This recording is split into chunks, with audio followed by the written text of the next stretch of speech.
Good morning friends. GST platform के YouTube channel में आप सभी का स्वागत है। जी हाँ फ्रेंड्स, जीएसटी के अंदर अब आप लोगों को जीएसटी के नोटिसेस जो हैं वो बल्क में मिलने वाले हैं फॉर फाइनेंशियल ईयर 17-18, 18-19 एंड 19-20।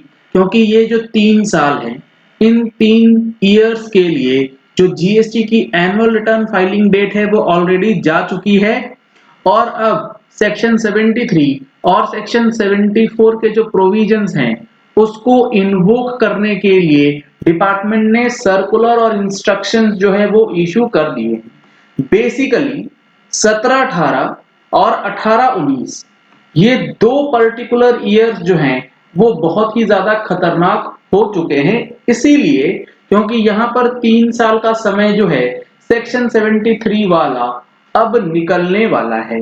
यहाँ पर आप देख पा रहे हैं the last date for filing the annual return, इसके बारे में बताया गया कि 17-18 की एनुअल रिटर्न की डेट 5 फरवरी 2020 या 7 फरवरी 2020 थी।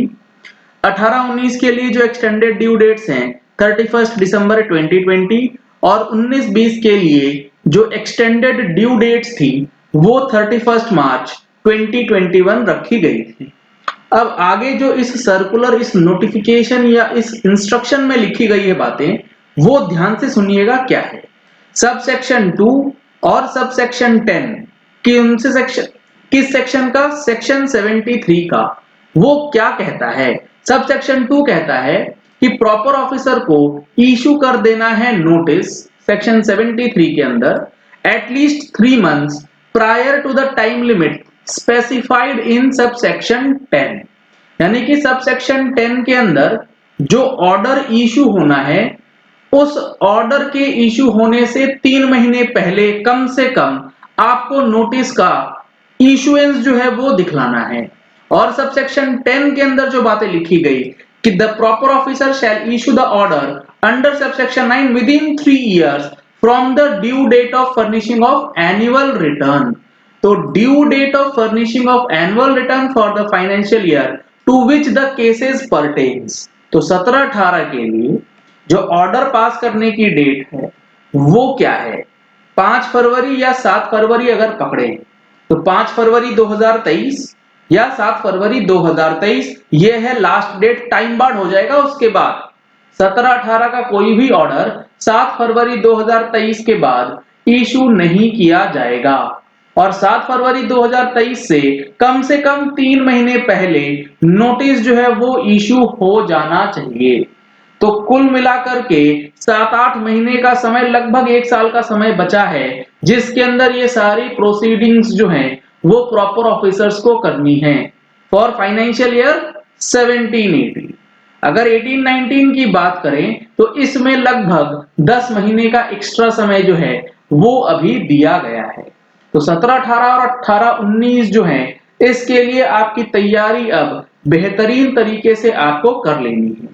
सेक्शन 73 ये कहता है कि adjudication order will be issued within 3 years from the due date of filing of annual return for which the discrepancy is notice. जिस ईयर के लिए डिस्क्रिपेंसी मिला उसकी एनुअल रिटर्न के ड्यू डेट के बाद 3 साल के अंदर सेक्शन 73 के अंदर आपको ऑर्डर पास करना है। This section also provides that the so-called notice is required to be issued at least 3 months prior to the time limit। तो यहाँ पर सेक्शन 73 की बात हो गई। सेक्शन 74 में सिमिलर चीजें लिखी गई हैं, इसमें टाइम पीरियड थोड़ा सा आपको एक्सटेंडेड दिया जाता है। यहाँ पर ऑर्डर पास करने का टाइम पीरियड है 5 years और नोटिस इशू करने का टाइम पीरियड है 6 months। तो 3 years 3 months 5 years 6 months पहले आपको सेक्शन 74 का नोटिस जो है वो दिया जाएगा। तो 17-18 का कोई मैटर अगर आपका 74 के अंदर फॉल हो गया तो उसके लिए अभी 2025 तक का टाइम जो है ऑर्डर पास करने के लिए है और ऑर्डर पास करने से 6 महीने पहले कम से कम आपको नोटिस जो है वो इशू करना है, ऐसा प्रोविजन कहता है। तो 74 की प्रोसीडिंग्स के लिए तो टाइम है, 73 के लिए बहुत ही कम समय बचा है। इन view of the above legal provisions as above, if the SCNs are issued in close proximity of the end dates or last dates, it may leave very little time with the adjudicating authority to pass the orders within the stipulated period। जी हाँ friends, जितना delay करेंगे notice को issue करने में, adjudication करने के लिए उतना ही कम समय मिलेगा। इन सारी चीजों को देखते हुए ये इंस्ट्रक्शन दिया गया है कि आपको यानी कि जो ऑफिसर्स हैं they are encouraged to issue show cause notice in all such cases where it is deemed necessary as per the provisions of GST Act. Further, all the zonal charges are requested to take stock of the cases which warrant issuance of so cause notices। तो जितने भी cases आपके हैं जिनमें आपको लगता है discrepancy हो रखी है, तो उसके लिए अब आपका सो कॉज नोटिस आना लगभग तय है। उसकी तैयारी कर लीजिए। जो भी आपकी रिकंसिलेशंस वगैरह नहीं बनी हुई, वर्किंग्स बहुत इंपॉर्टेंट रहने वाली है आपको अपने सो कॉज नोटिस का रिप्लाई देने के लिए, चाहे वो 17-18 का हो, चाहे वो 18-19 का हो, चाहे वो 19-20 का हो। अगर आपने इन 3 साल के लिए एनुअल रिटर्न फाइल करी है तो उसका रिकंसिलेशन प्रॉपर्ली कर लीजिएगा, और अगर नहीं करी है तो जीएसटी की एनुअल रिटर्न फाइल करने में अगर कोई परेशानी आती है तो आप उसके लिए हमारा एनुअल रिटर्न का फाइलिंग कोर्स परचेज कर सकते हैं, जिसमें आपको टेबल वाइज एक्सप्लेनेशन जो है वो दिया गया है।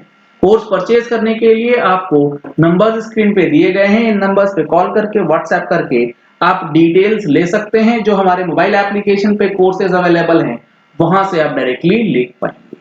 अगर आपने अभी तक टैक्स मैगजीन का सब्सक्रिप्शन नहीं लिया है तो सेम नंबर पे कॉल करके व्हाट्सएप करके आप टैक्स मैगजीन की सब्सक्रिप्शन भी करा सकते हैं। चलिए इस वीडियो को यही एंड करते हैं। आशा करते हैं कि आपको ये पॉइंट सब क्लियर हो गया होगा कि सो कॉज नोटिस जो है वो अब आना आपके पास 17-18 और 18-19 के लिए क्यों जरूरी हो गया है, क्योंकि उसके बाद केसेस टाइम बार्ड हो जाएंगे।